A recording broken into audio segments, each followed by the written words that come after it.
राधे राधे दोस्तों, आज हम शिव पुराण के 41वां अध्याय तक पहुंच गए हैं, जिसका नाम है शिव द्वारा दक्ष को जीवित करना।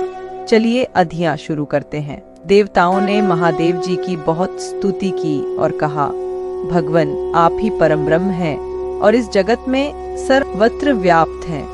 आप मृत्युंजय हैं। चंद्रमा, सूर्य और अग्नि आपकी 3 आंखें हैं। आपके तेज से ही पूरा जग प्रकाशित है। ब्रह्मा, विष्णु, इंद्र और चंद्र आदि देवता आपसे उत्पन्न हुए हैं। आप ही इस संसार का पोषण करते हैं। भगवन आप करुणामय हैं। आप ही दुष्टों का संहार करते हैं। प्रभु आपकी आज्ञानुसार अग्नि जलाती है और सूर्य अपनी तपन से झुलसाता है। मृत्यु आपके भय से कांपती है। हे करुणा निधान, जिस प्रकार आज तक आपने हमारी हर विपत्ति से रक्षा की है, उसी प्रकार हमेशा अपनी कृपा दृष्टि बनाएं। भगवन हम अपनी सभी गलतियों के लिए आपसे क्षमा मांगते हैं। आप प्रसन्न होकर यज्ञ को पूर्ण कीजिए तथा यजमान दक्ष का उद्धार कीजिए। वीरभद्र और महाकाली के प्रहारों से घायल हुए सभी देवताओं व ऋषियों को आरोग्य प्रदान करें। उन सभी की पीड़ा को कम कर दें। हे शिवजी, आप प्रजापति दक्ष के अपूर्ण यज्ञ को पूर्ण कर दें और दक्ष को पुनर्जीवित कर दें। भग ऋषि को उनकी आंखें, ऋषा को दांत प्रदान करें। साथ ही जिन देवताओं के अंग नष्ट हो गए हैं, उन्हें ठीक कर दें। आप सभी को आरोग्य प्रदान करें। हम आपको यज्ञ में पूरा पूरा भाग देंगे। ऐसा कहकर हम सभी देवता त्रिलोकीनाथ महादेव के चरणों में लेट गए। हमारी स्तुति और अनुनय विनय से भक्तवत्सल भगवान शिव प्रसन्न हो गए। शिवजी बोले, हे ब्रह्मा, श्रीहरि विष्णु, आपकी बातों को मैं हमेशा मानता हूँ, इसलिए आपकी प्रार्थना को मैं नहीं टाल सकता। परंतु मैं यह बताना चाहता हूँ कि दक्ष के यज्ञ का विध्वंस मैंने नहीं किया है। उसके यज्ञ का विध्वंस इसलिए हुआ क्योंकि वह हमेशा दूसरों का बुरा चाहता है, उनसे द्वेष रखता है। परंतु जो दूसरों का बुरा चाहता है, उसका ही बुरा होता है। अतः हमें कोई भी ऐसा कार्य नहीं करना चाहिए जिससे किसी को कष्ट हो। तुम्हारी प्रार्थना से मैंने तुम्हें क्षमा कर दिया है और तुम्हारी विनती मानकर मैं दक्ष को जीवित कर रहा हूँ। परंतु दक्ष का मस्तक अग्नि में जल गया है, इसलिए उनके सिर के स्थान पर बकरे का सिर जोड़ना पड़ेगा। भक्त सूर्य के नेत्र से यज्ञ भाग को देख पाएंगे तथा पूषा के टूटे हुए दांत सही हो जाएंगे।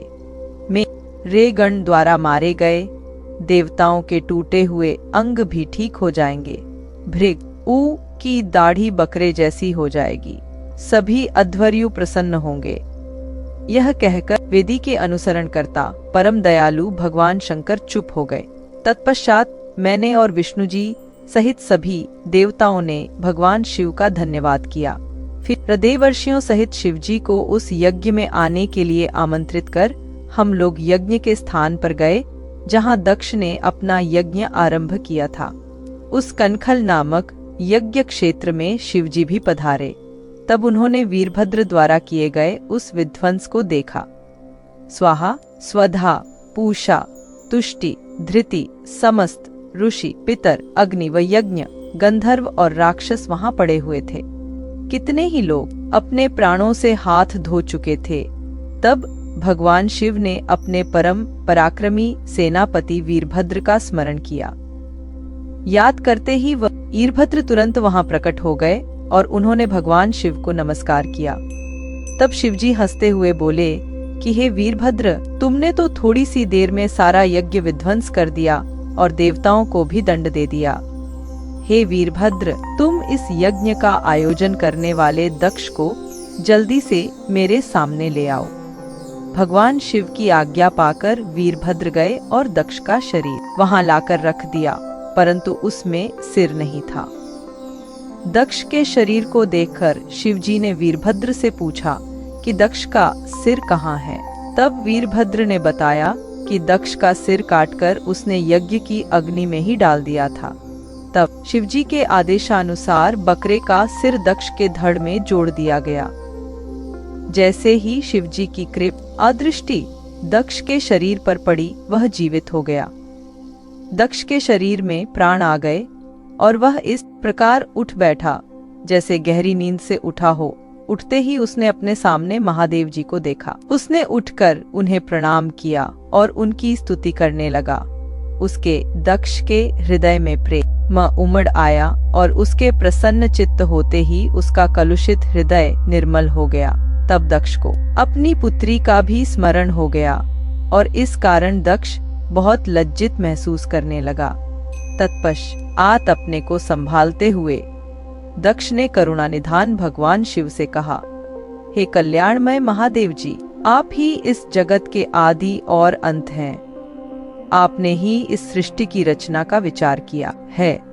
आपके द्वारा ही हर जीव की उत्पत्ति हुई है।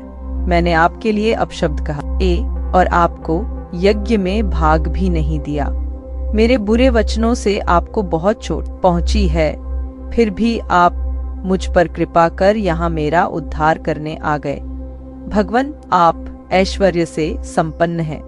आप ही परमपिता परमेश्वर हैं। प्रभु, आप मुझ पर एवं यहाँ उपस्थित सभी जनों पर प्रसन्न होइए और हमारी पूजा अर्चना को स्वीकार कीजिए। ब्रह्मा जी बोले, नारद, इस प्रकार भगवान शिव की स्तुति करने के बाद दक्ष चुप हो गए। तब श्रीहरि विष्णु जी ने भगवान शिव की बहुत स्तुति की। तत्पश्चात मैंने भी महादेव जी की बहुत स्तुति की। भगवान, आपने मेरे पुत्र दक्ष पर अपनी कृपा दृष्टि की और उसका उद्धार किया। देवेश्वर, अब आप प्रसन्न होकर सभी शाप से हमें मुक्ति प्रदान करें। महामुनि, इस प्रकार महादेव जी की स्तुति करके मैं दोनों हाथ जोड़कर और सिर झुकाकर खड़ा हो गया। हम सभी देवगणों की स्तुति सुनकर भगवान शिव प्रसन्न हो गए और उनका मुख खिल उठा। तब वहां उपस्थित इंद्र सहित अनेक सिद्धों, ऋषियों और प्रजापतियों ने भी भक्तवत्सल करुणा निधान भगवान शिव की अनेकों बार स्तुति की। यज्ञशाला में उपस्थित अनेक उपदेवों, नागों तथा ब्राह्मणों ने भगवान शिव को प्रणाम किया और उनका प्रसन्न मन से स्तवन किया।